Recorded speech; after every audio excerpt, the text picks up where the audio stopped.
So today I want to talk about art as activism. So all along so far with this Beat the January Blues campaign, it's all been about making sure that I show you something creative every day as a way of counteracting the horrible weather. Thankfully today there's some sunshine, it's amazing. And to also just keep putting stuff out into the world each day to say, I'm here world, stop ignoring me. And I was looking for a quote that I'd seen before from Yoko Ono, where she says, art to me is a way of showing people how you can think. Some people think of art as like beautiful wallpaper that you can sell, but I've always thought that it's to do with activism. And that's a quote that I've had in my mind, or I've even had it stuck on a post-it note on my wall in one of the last places I lived in. Because it just reminds me that it's not just about making pretty songs and singing prettily and writing pretty poems. It's just not about that. Yes, there are lovely aesthetic, lovely things we can appreciate, but sometimes it's about saying, no, I want to do something stronger, more powerful than this, and I refuse to simply play nice, pleasant music for the sake of trying to make myself feel better and leave it at that. That's not enough for me, anyway. For me, it has to be an expression of art in the sense of really putting in my frustrations, my feelings, my disgust at government figures, you know, kind of corruptly managing to get away with getting the taxpayer to pay for their non-parliamentary expenses or whatever. So, you know, it's about kind of being able to point out those things and fight against it with all my might. One of the things I wanted to read to you today is a poem that I wrote essentially with this idea in mind that there are many of us who are trying really hard to keep putting art out there, to keep creating art, to, you know, whether that's art meaning music or poems or films or whatever, who are dedicated to their work, but we all still have to show up to our 9-to-5 job or to our, you know, in my case, other work that I do online. You know, there's all these other things that we have to do just to keep things ticking over. And it may not always be like that. That's what we're fighting for, is for it to not always be like that. It's just the keeping going that is the challenge all the time. And I think it's too easy to criticize people and judge them and say, well, they're just not trying hard enough, or well, they haven't showed up enough, or well, you can't possibly know what another person is going through. You just can't. So I vote we all stop judging, and let's just try and pull together, be activists in our own way, and keep making art. So this is my poem, and it's called Land of the Fee.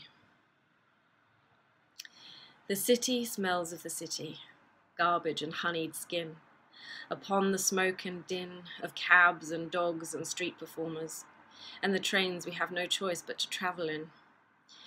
Horns and mayhem and shouting and cell phone conversations in public, as though there's no need for our own private space. We face our collected limitations here together, while others sit in air-conditioned rooms and offices, nursing a chai latte we can no longer afford to spend our money on, taking their time to see the options and choose one among so many.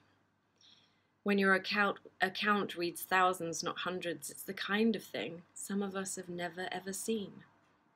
Not from want of trying, nor fear of flying, nor lack of hard work, but a gap on the approach to income.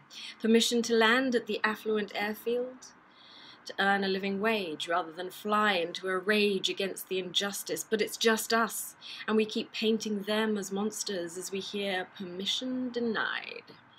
But there is no us. There is no them. Interests can be allied and interest lost. We all see some kind of runway laid out before us. At what cost do we ignore connection and compassion? A keen eye would tell a deeper tale than this, a profound hurt that has been replacing the bliss, the former reassurance that this is America. Nobody dies on our watch. No one courageous, outrageous, or hardworking will fall. But we're choking on these words, the tired, the poor. Something tells us we ain't welcome no more. And the malaise is worldwide.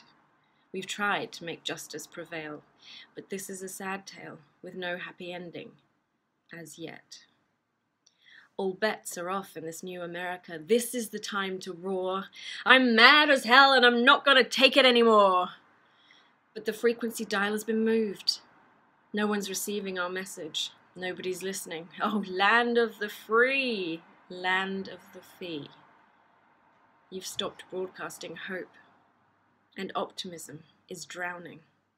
And there's no one with a rope to throw out across the ocean to save us. The American dream just gasped its last breath and gulped a mouthful of salty water.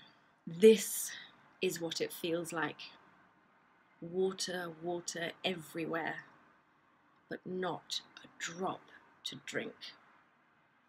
So I hope you like that poem, and as you can see, I'm trying to do my little bit for having a bit of colour in my life in spite of my grey top.